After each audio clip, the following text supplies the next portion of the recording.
welcome to Onesies, a podcast of one season wonders and blunders. My name's Andrew, My name is Emily. and we are discussing the final episode of 1959's World of Giants, Fucking wrapping up finally. Fucking finally. wrapping Oh, up with an episode that I know spoke near and dear to Emily's heart, as um, a large portion of it involves Mel mansplaining jazz to the unhip, um, including sort of to the black guy, the magical black guy, a little bit.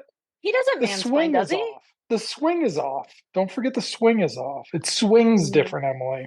Um, okay, so we open with an unidentified bureau agent, not the commissioner. We haven't seen the commissioner in ages. In Dude ages, was yeah. not willing to come back.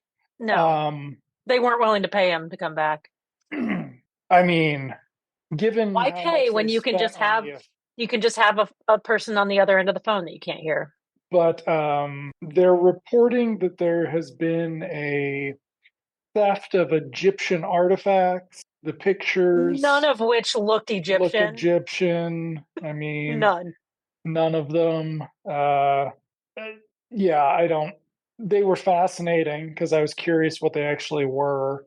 But they that doesn't really matter much, because the action then cuts to the apartment where Mel has a miniature drum set, which That made me laugh so hard, unintentionally. One of the funniest things I've ever thought of. A fully functional mm, uh two scale drum set for a six mm, inch tall man. I yes. I lost my mind. I was I was so excited. So now that the show is wrapped up, we can really talk about how they didn't do a lot of payoff with, like, it's not like we cut to the live action or the full size people interacting with a doll sized drum kit at any point. Mm-mm. It is just for the composite shot. So really Yeah. what we've had in the William Allen produced era is they've just really leaned into the composite shots. And Yeah. so not really any great miniatures this episode. I'm not even sure if those cigarettes were a miniature or if that was just a composite, because he doesn't interact with them in any way. Mm-mm. But Mel is slapping some skin or whatever he refers to it as.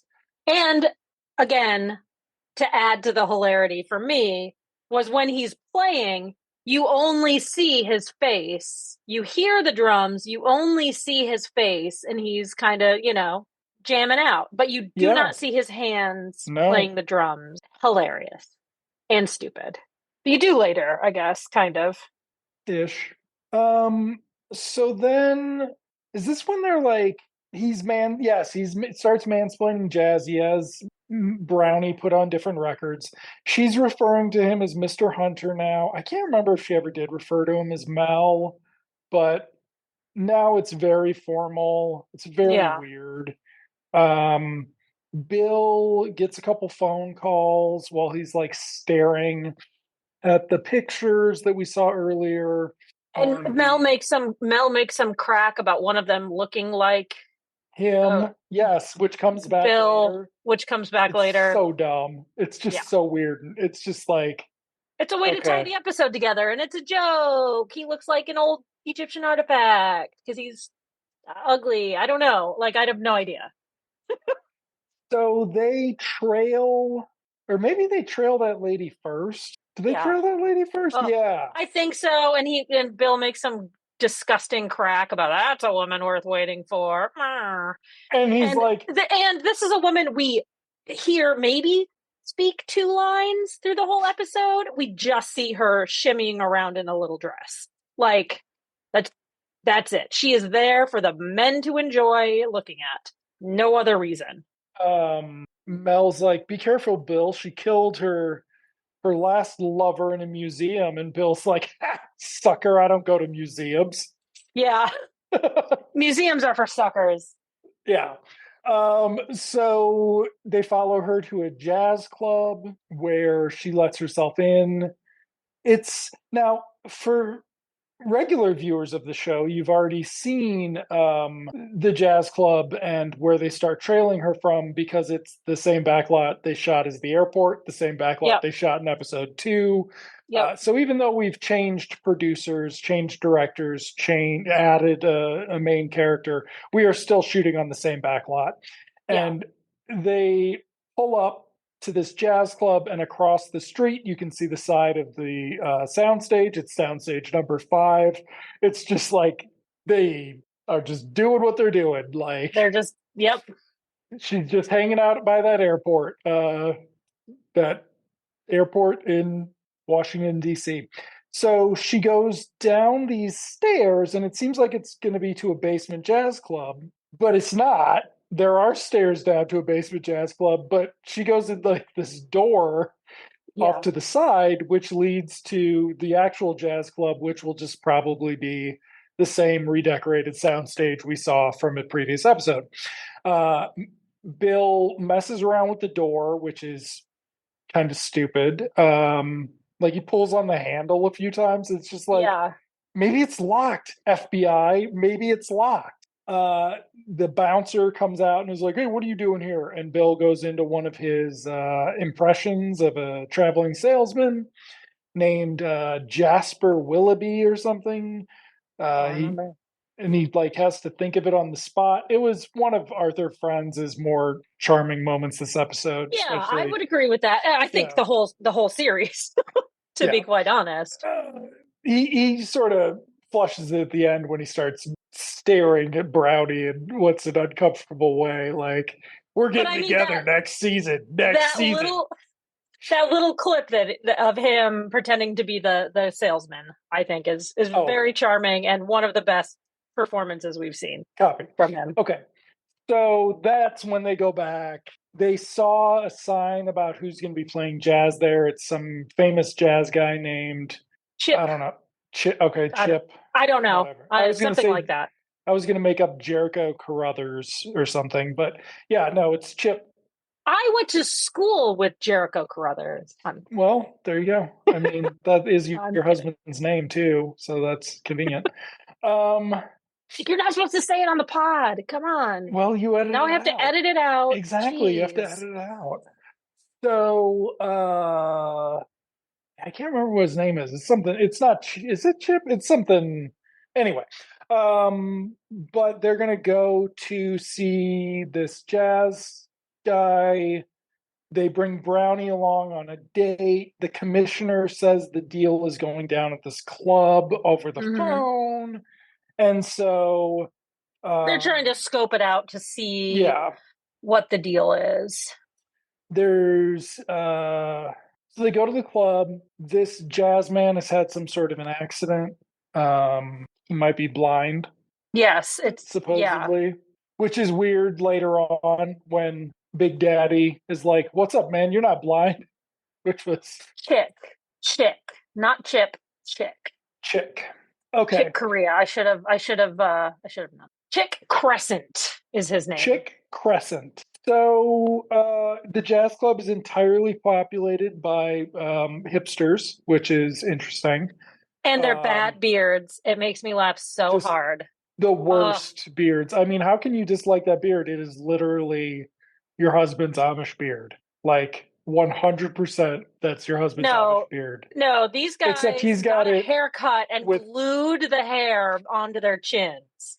except he's That's got what it this with is. dangling cultural appropriation dreadlocks Oh, actually on his beard. Yeah, so it's a bit much. But then Mel is there going, this isn't him. Something's wrong. The swing's off. The swing's off. And they're like, I don't know what you're talking about, Mel.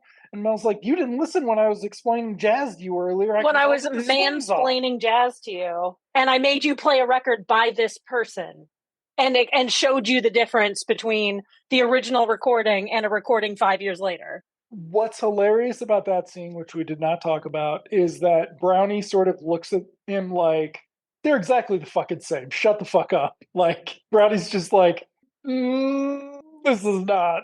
Meanwhile, Bill's like, "Oh yeah, Mel, totally. I see what you're saying because I don't understand, so I'm just agreeing because that's how this works." Anyway, I like jazz, and so I did notice a difference, but only because okay, my other husband is a jazz. My other husband, John Lurie, is a jazz person. interesting thing. My other husband, John Lurie. John and Jericho. Lurie for the transcription. So he can Google Emily's and husband, John Lurie. yeah. Love you, John. They're in a polycule. Okay, so Oh God. who's winning in that polycule? Okay, so all right. So Mel's like, we got to go talk to the one man who can tell what's going on here because I don't think that's Chick Crescent. Korea. And so they leave, and we cut to the table where the spy lady, the shimmying spy lady, sits down, and she's like talking to some. So, like, one of the waiters is actually in on it, or he's like maybe the club manager. Chick comes over, and he's like, I can't keep it up. I can't, like, I'm getting nervous or something. But he's like tapping his fingers because he can still actually play music. The problem is none of that matters. It doesn't None of matter it at matters. all. No. She killed her husband. That doesn't matter. The real Chick Crescent was in an accident. That doesn't matter. Okay. So we then cut to Big Daddy's apartment. Who's Big Daddy played by? He is played by Bill Walker. Bill Walker, the first black person on the show, Hmm. as far as I can remember. I'm pretty sure I'm they pretty treat sure. him better than I was expecting. Better than what's that show? When Things Were Rotten treated their black person arguably better than your favorite show treated it's mostly black cast. Take going to extremes, everybody. Uh, Hmm. the one show we couldn't make it through. So it's pretty interesting. I mean, he is playing a little bit of a magical Negro role, like a little bit, but like nobody's ever creepy. I mean, this is '59, so this is pre-Civil Rights Act. So they Yeah. were actually a little bit. This was a little cooler than it like theoretically could have been. Yeah. But they talk to him a bit, and they're like, "Well, He Mel's in explains town." that he has this relationship with Chick Crescent, that he taught him how to play piano, how to play jazz. He encouraged it. He's like a son to him, et cetera, et cetera. But we also get a similar story about Mel and how, they're such good friends. In fact, that's how they get in the door, right? They're like, Yes, oh, we're friends of we know Mel's. And Mel he's like, come Hunter, on in. and he's like, Big Daddy's like, "Mel, you mean the white guy with the most rhythm and the more rhythm than every black man in the world?" And Mel's just like And beaming from inside the yeah, they, briefcase. they cut into his face inside the briefcase, and he's just like, yeah, yeah, that's me. Yeah. So I think the problem here is Marshall Hunter was obnoxious about that. Like he had Uh, a Dave Grusin quartet album or something. He couldn't shut up about it. Like, yeah. and so they gave him an episode. Yeah. So then they go in, they're like, Mel's in town, and Bill's like, or Big Daddy's like, I mean, that's weird that I haven't seen him, but okay. And then they're like, well, actually, here's the thing. Mel was in a terrible accident. And I was like, oh, they're going to tell him that he's like unable to visit because of his accident. I was surprised where this headed. I was This very heads surprised. just straight to Mel's 6 inches tall, to which Big Daddy's like, the crazy white people came to my apartment. This is very interesting. At which Yeah. point, Mel comes out of the briefcase, reveals himself to Oh, be. another funny scene. Mel comes out, reveals himself. Daddy starts laughing. That was so Mel psychotic. starts laughing. And then you cut to Brownie laughing and Bill laughing. Just individual shots of each one of them. You just keep laughing almost maniacally. I guess the situation of seeing a 6 inch tall man is funny, and they're laughing at his reaction to it, but it goes on far too long. Many things in this episode go on far too. Like this is It another one of the was episodes where they were desperate to get to really 25 bizarre. minutes. It was Yeah, really bizarre. I was a little off put by that. Yeah. we could have cut this either out or by 78%, and it would have helped immeasurably. Yeah. Um, but then Mel is like, so they've now let Bill into or Big Daddy into the confidence of their thing here, which The only person outside of the Bureau that we know of that knows that has seen him. Because this I guess real we had those person other who two lives in our spies. Yeah. world. Yes. Yeah. So, yeah, they should have been like, yeah, man, we killed the last person who knew about this. Like, we just shot her in the head. And then woke Brownie up and said, can you clean that up for us, Brownie? Oh, Okay. So, and Daddy's initial reaction is, I got to tell all the dudes, what's up with you, man? And Bill and Mel's like, you can't tell people. And then they repeat that, even though Mel's like, I'll tell you why you can't tell people later. So instead, Mel tells him why he can't tell people then.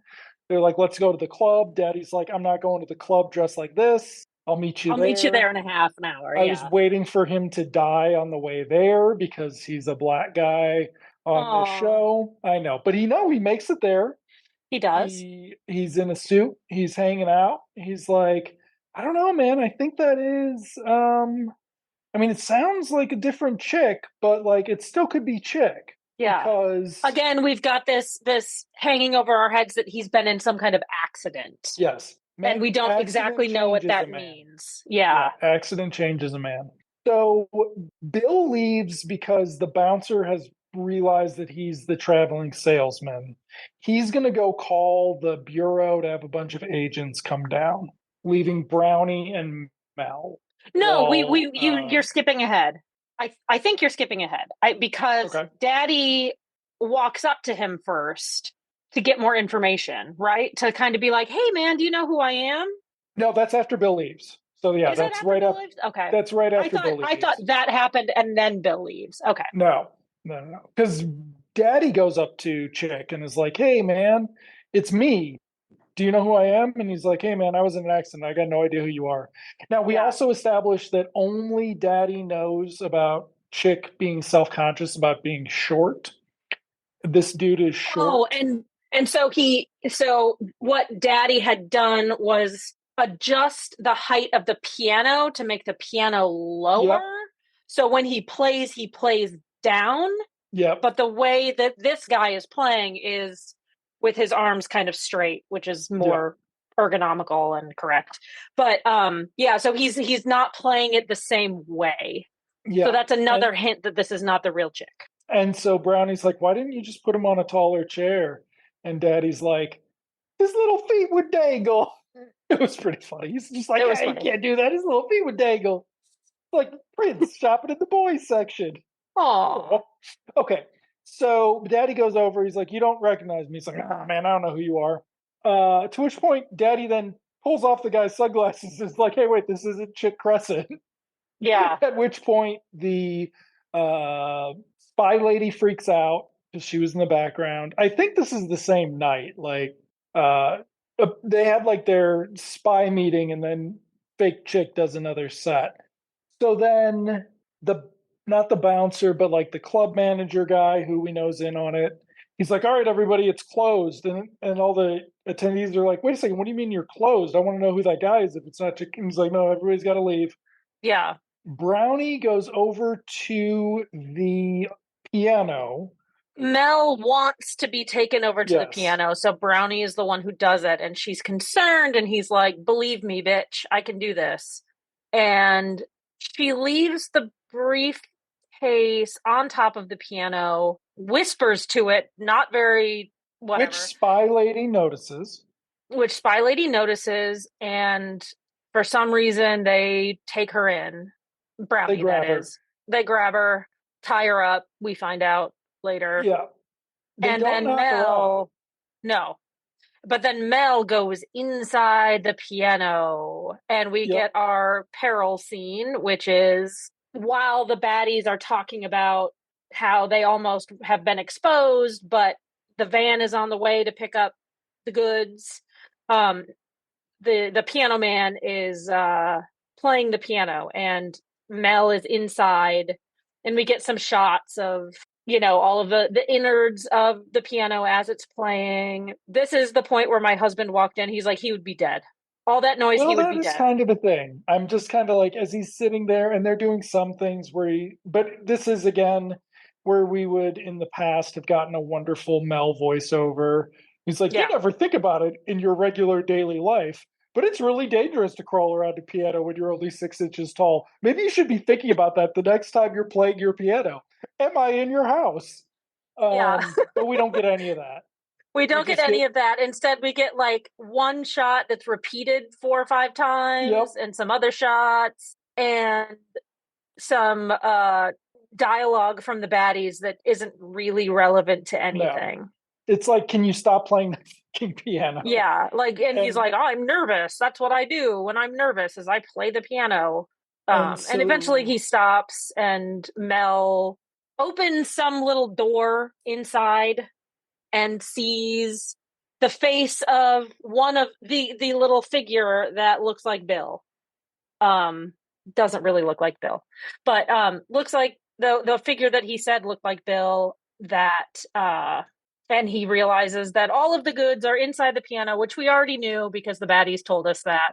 And then Bill comes in with the bureau agents. Bill reveals himself from behind a curtain, Mm. shoots Shoots one a guy couple people. dead, Yeah, shoots the other guy in the arm, so he drops his gun, rescues Brownie, grabs Spy Lady as she makes a run for it, throws her to the other entering agent, yeah. and then Brownie and Bill go over to the piano and they're like, "Hey, Mel, how'd you make out?" And Mel's like, "Solve the case, y'all." Oh, what's the crack that he makes? There's more valuables in here than you could imagine. And the Egyptian artifacts, because he Yep. was talking about himself. Yeah, he That's was. Yeah. clever. Yeah, he's a fun guy. So then the last scene is Mel playing the drums with Daddy set up on a piano next to him, and Brownie grooving along, and And there's a Bill little leering at Brownie. banter. Yeah, And there's a little banter about, hey, if you'd like, we could buy that piano, and, because they had rented it yeah. and had it brought for the day. We could buy that piano and you can stop by more often, which I thought was cute. He can It's still the have setup for friends. season 2. It's the setup for season 2. Um, and that's the end. Yeah, that's it. We don't get any resolution to the dead spy lady's dead husband, Chick Crescent's accident, who the chick imposter is. I think those are the three most obvious ones. But yeah, Yeah, no there's resolution to any of that no stuff. resolution to any of that. But also, the overarching thing is that there's no resolution to the status of Mel Hunter.